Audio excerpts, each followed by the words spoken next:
닥터로미는 사후 관리는 어떤 게 있죠? 이런 얘기를 하시면은 제가 갑자기 이렇게 좀 멍을 때려요. 왜냐하면 AS를 해주겠다, 각서를 써줄 수 있냐고 물어보시더라고요. 그때 제가 깨달음을 얻은 거예요. 우리가 원하는 결과까지 갈 수 있게 하는 전반적인 케어, 이게 바로 사후 관리가 아닐까 생각해요.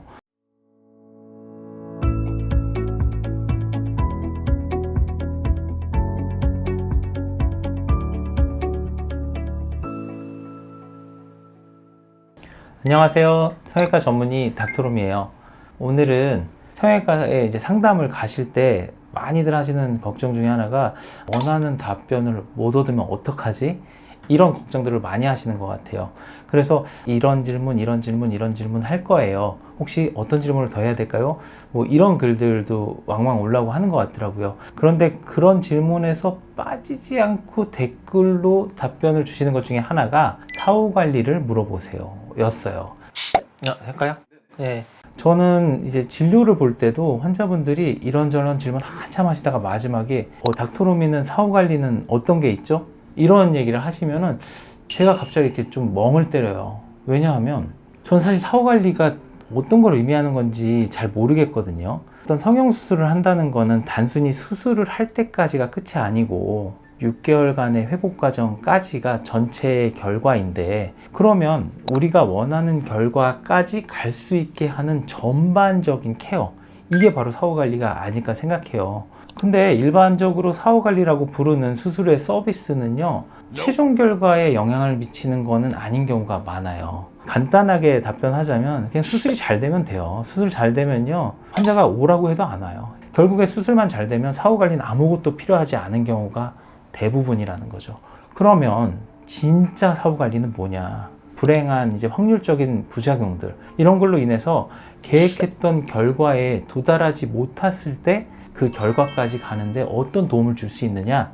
저는 이게 진정한 사후 관리라고 생각합니다. 이런 것들은 이제 보통 AS라고 부르죠. 처음 이제 성형외과 의사로서 일을 시작했을 때 선배들 만나서 이제 들었던 환자들에 대한 얘기는 좋은 얘기보다는 좀 고생했던 얘기, 조금 소통이 안 돼서 힘들었던 얘기가 더 많았어요. 그래서 저는 저대로 환자들을 만나는 게 처음에는 굉장히 두려운 일이었거든요.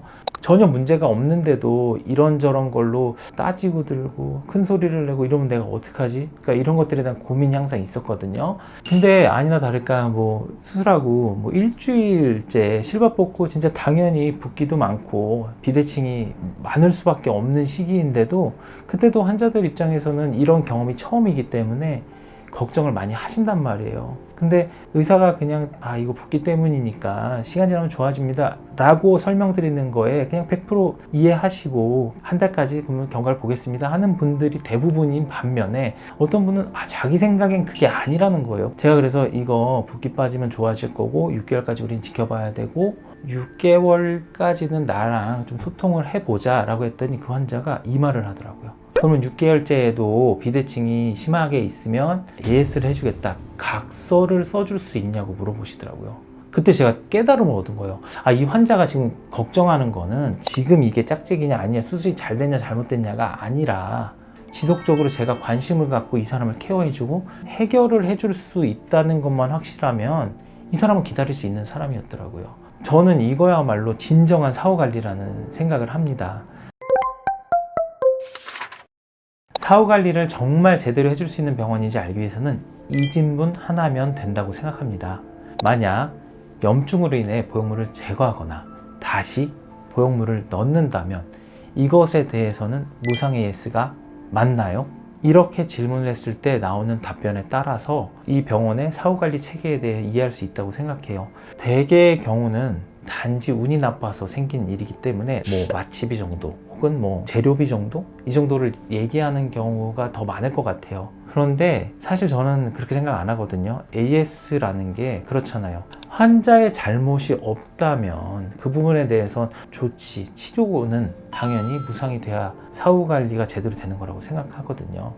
AS의 기준을 뭐 의학적 판단, 기능적인 문제 이렇게 이제 얘기하시는 경우들이 많은데 닥터로미의 AS 기준은요, 어디에서 이제 저한테 수술을 받았다고 했을 때 내가 과연 이 환자의 지금 모습에 떳떳할 수 있는지, 저는 이게 되게 중요한 점이라고 생각해요. 제 잘못이 없더라도 외형적인 문제 혹은 기능적인 문제로 어려움을 겪고 있을 때 그거를 제가 좀 해결을 해주지 않는다면 제 자신이 좀 부끄러울 수 있잖아요. 사실 1년이면 수술 결과는 거의 다 나와요. 그렇지만 그래도 좀 더 책임을 지겠다는 의미로 2년을 얘기하고 있는데요. 동기부여가 됐던 케이스가 하나 있었어요. 코성형 후에 염증이 생겼다가 이제 보형물을 제거하고 2년 뒤에 보형물을 다시 넣었던 환자 케이스가 하나 있었는데요. 그 AS 사례를 하나 좀 보여드릴까 해요. 사실 AS가 있었다는 게 의사 입장에서는 그렇게 유쾌한 일은 아니기 때문에 이런 사례들을 직접적으로 보여주는 거는 조금 어려운 일일 수 있어요. 그렇지만 뭐 좀 더 이렇게 정보를 효과적으로 공유하기 위해서는 좀 필요한 부분이 아닐까 생각돼서 일부러 또 사례를 하나 갖고 왔습니다. 그래서 이분 같은 경우는 사실 콧대 코끝을 같이 수술을 했어요. 근데 일반적으로 제가 느꼈던 일주일째 붓기보다는 조금 더 많이 부어있는 경우였기 때문에 이런 경우에는 바로 교정이나 염증에 대한 치료를 하지는 않고요. 약을 일주일 정도 더 주면서 일주일 뒤에 한 번 더 보거든요. 근데 2주 차에 점점 더 이제 악화가 되는 거를 확인을 하고 보형물을 제거했던 경우였어요. 이게 수술 전 그리고 1주 차에 이제 부어있던 모습인데 2주 차에 보형물을 제거하고 3주 차의 사진이에요. 보형물을 제거했기 때문에 코끝은 성형이 된 상태고 콧대만 이제 낮아진 거죠. 그리고 염증성의 붓기들은 다 사라진 상태였고요. 이분은 좀 이벤트가 있었어요. 사실은 군대를 갔다 왔거든요. 군대 가기 전에 이제 저랑 약속을 했죠. 군대 갔다 오면 꼭 나를 찾아와라, 내가 너를 책임져 주겠다. 그래서 나중에 이제 보형물만 추가하는 교정을 해줬었고요. 그래서 최종적으로는 이분은 이제 요 정도까지 결과를 얻어냈었고, 최초에 원했던 결과와 아주 비슷한 결과를 얻어냈기 때문에 본인도 만족하고 저도 이제 보람이 있었던 케이스였습니다. 지금까지 사후관리에 대한 얘기들을 좀 제가 드렸었는데요. 제가 생각하는 사후관리는 수술 직후부터 1개월까지 혹은 뭐 1, 2주 사이에 일어나는 그런 서비스 같은 잡다한 시술이 아니에요.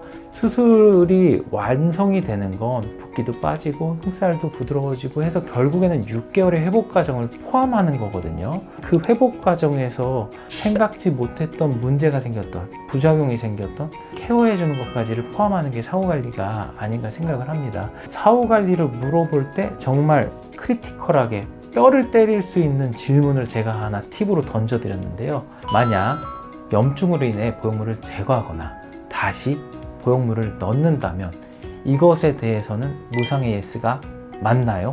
내가 원했던 결과를 충분히 얻어낼 수 있도록 도움을 줄 수 있는 병원과 원장님을 찾는 데 도움이 되셨으면 좋겠습니다. 이상 닥터롬이었습니다. 감사합니다.